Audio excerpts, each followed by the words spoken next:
Welcome to the 2021 Nautilus Book Awards Author Spotlight Series. I'm your host, Christine Upchurch. Now celebrating 21 years of honoring better books for a better world, Nautilus Book Awards continues to embrace books from a wide spectrum in the publishing industry. Books which radiate hope and wisdom. Books which nurture our interconnection and connect us together as individuals, as communities, and as planetary citizens. This is a vast conversation, one which is particularly crucial now more than ever before.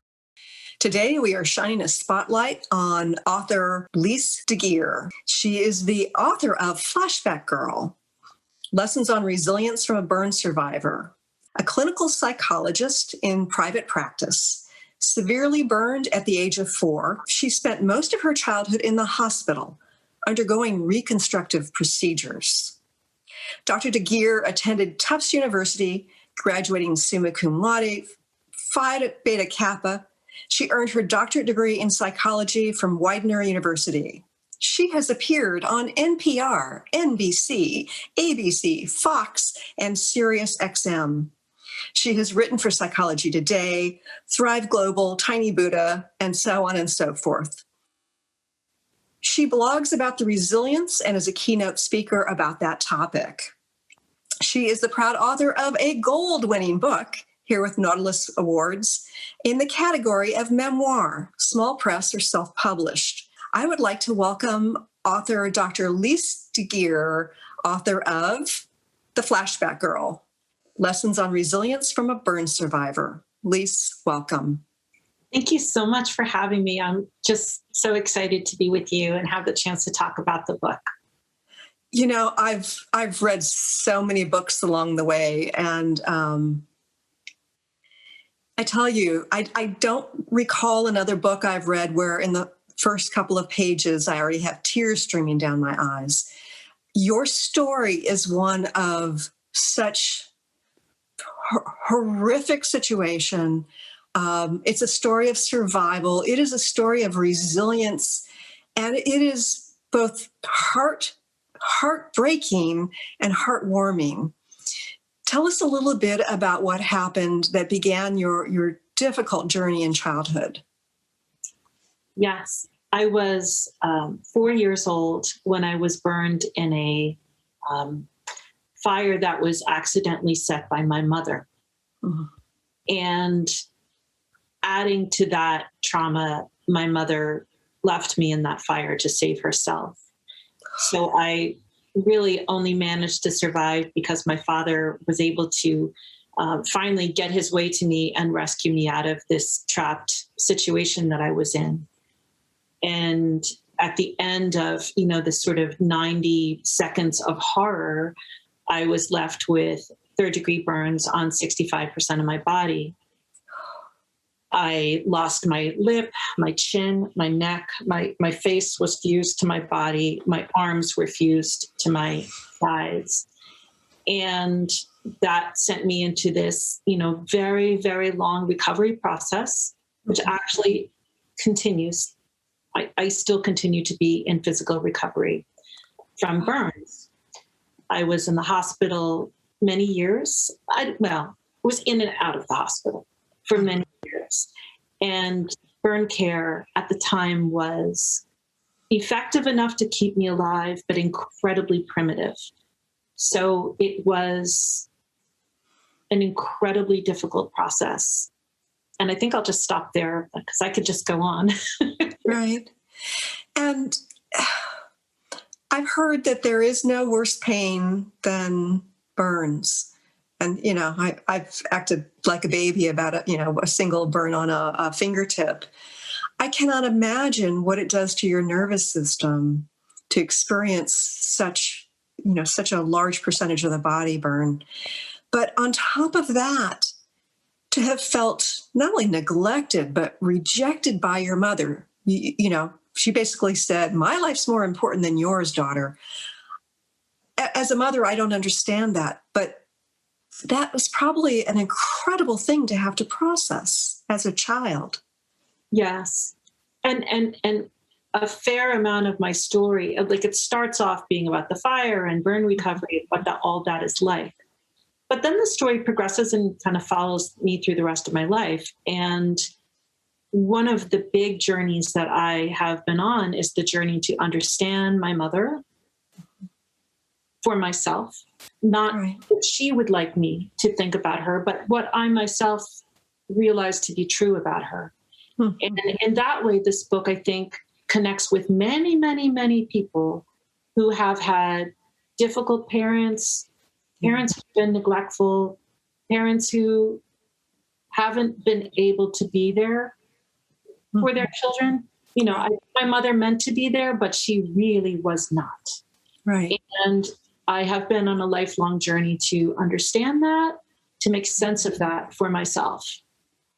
I think even if we can understand how limited our parents may be in terms of what they can offer us, it seems to me that we end up internalizing that we don't deserve to be loved if we weren't loved properly. How have you learned to love yourself in a way that you didn't get from your mother? So that is one of the lessons that is in this book. And when I say the lessons, each chapter in the book, each chapter is about something. Mm-hmm. And then at the end, there's a brief lesson, sort of a standalone lesson for the reader that says, okay, reader, think about this for yourself. And that's the psychologist in me. You know, I'm not just a memoir writer, I'm also a psychologist. And that's the part of me that's saying, what can you learn from this, my dear reader? Mm-hmm. So one of the lessons in the book is that many people are disappointed by the relationships that we have with our family, husbands, parents, whatever. Sometimes those relationships are very disappointing. But there are plenty of other people out there in the world who can love us and care for us and help us grow and heal. And so to answer your question, I learned to be a healthy and confident and sane and stable person, partly because of the other people in my life, my brother, my grandparents, my plastic surgeon, Dr. Constable, and many, many friends who have been like family to me and continue to be like family to me for like decades. Yeah. So that's one of the ways I healed. Certainly, I've also been in my share of therapy. I do therapy, and I've been a consumer of therapy, and I strongly recommend it for just about anybody, honestly. I think life is hard, and therapy can help us be healthier. So there's so many things in your book which moved me, but there was a scene in your book that was particularly heartbreaking, and that was you as an adult, well into adulthood, when you were getting some more laser surgery done on your burns, and when you went to this place of childhood fear. Can you tell us a little bit about how that situation helped you to shift? Yes, right. So when I was having my surgeries and my, 40 or 50 surgeries as a child, the technology was good enough to keep me alive. And I'm very grateful for that.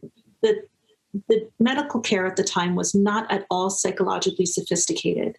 And there was really no recognition of like the fact that you were a child and maybe had special needs and regarded, maybe you needed some extra comforting or care. It was just very matter of fact, like we're doing this so you can get better and then you'll go home. And so consequently, along with everything else, I guess, I was really emotionally traumatized in the hospital repeatedly. And when I finally went back to get these really cool laser procedures that have very much helped the appearance of my scarring, the laser procedures are new. I only just started them. And when I went back, it was as if I was a 4-year-old again. Just the smells made me so upset that just being in the operating room, everything about it was so traumatizing. But what was different this time is that medical care has really advanced, and the team I worked with was so trauma sensitive and so attuned with the fact that I was scared, and always took their time to reassure me and help me feel like I was safe. They never minimized or made me feel like I was silly because I was traumatized. Back when I was little, it was sort of like, well, stop that, get over this, we're doing this. But now, at least the team that I work with could not be kinder or more grounding. And it's been very healing, both physically and also emotionally. Yeah. And I think about you having had that need for every surgery when you were a child, and finally, well into adulthood, having that need fulfilled, and you express it so poignantly within the book. It really touched me. Would you be willing to read us a little bit from your book, please? I would love to. So I'm going to read from a chapter that is called On Psychologists and Superheroes. And so it's about my work that I do now. The mystery of my life is why I am here and my brother is not. Further, after so much trauma, why am I thriving when many others aren't? This mystery beguiled me into the field of psychology, the study of the human mind. There, I thought I would find answers about human survival, fortitude, and failure. Instead, I learned about statistics, psychoanalytic theory, and behaviorism. The classes were interesting, but uninformative as to the central question in my mind. I became a psychologist to understand myself and my family. My training did not answer these questions, but it did lead to a rewarding career. I stayed a psychologist because helping people in pain sets my heart soaring. When a new client comes to me weeping and hopeless, calm assurance fills my chest. I sit with their distress, the smoky haze of my own loneliness creeping out toward them. I know they will get better. Even if their suffering is just to be endured, I feel hope for their future. The hope pulls at me, tugging me like an ocean tide. My client can't feel the hope yet, but I can. Frequently, people ask me if being a psychologist is depressing. No, it is not. Not for me. I have treated clients who were instantly quadriplegic, dying of cancer, who just lost their beloved son. To me, these dark places are just where we start. Yes, life couldn't get any worse. That also means it will probably get a lot better. I can guide them to a better place. I whisper, I see a glimmer of light here. Follow me. I lead them to a dark underground cave, a flickering candle in my hand. They follow me, scrambling over the rocky path, jumping over the hidden aquifers. I follow a faint light. They follow me. Eventually, we emerge out of the black cave together, stepping out into the warm rays of sunshine. Other psychologists are more gifted in technique. I know psychologists who are better read, who do research, who present nationally. I read and I present, but I am a slacker too. I could work harder. My gift is not academic. I am still the younger sister of the genius. My gift is that I know the way through the dark cave of suffering. I have traveled this dark cave many times myself, with my own therapists as my guides. I learned the way back and forth over the rocky path and the lurking dangers, past the sinkholes and the snakes. Now I can get a person back and forth safely. That's my job. That is so beautiful. So beautiful. And any client would be lucky to have somebody like you hold their hand through their issues.